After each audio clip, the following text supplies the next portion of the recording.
When she started shopping for the holidays late last year, Kiki Anderson was struggling to buy her loved ones gifts. So she turned to a novel solution to get through the season: buy now, pay later. The 31-year-old comedian from Los Angeles used Klarna and PayPal to split a variety of purchases into 4 interest-free payments spread out over a series of weeks. At the time, her upfront cost was about a quarter of the overall purchase price. But now that January has arrived and the other installments are starting, Anderson isn't sure how she's going to pay them off. She has found herself buried under a mountain of micro-payments, wondering how she's going to cover her bills. "I've definitely been selling clothes. If I have to go sell a pair of shoes to make a payment, I will," Anderson told CNBC of the roughly $1,700 she racked up in buy now, pay later debt. "I'm definitely worried about the payments. It's definitely a concern, and I'm definitely going to have to find a way to come up with the money." Anderson is one of many Americans who turned to buy now, pay later to fund their holiday shopping last year to avoid credit card debt, but are now having trouble paying off those bills.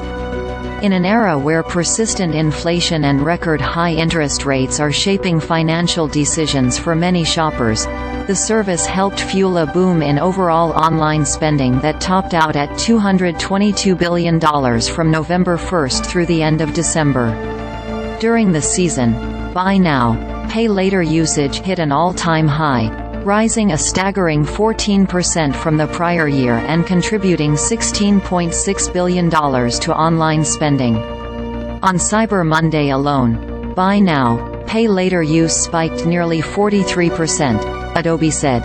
Sales, especially online sales, were probably juiced to some extent because of buy now, pay later usage, said Ted Rossman, senior analyst at Bankrate. A lot of people are drawn to this financing method as an alternative to something like a credit card where the average interest rate is a record high 20.74%.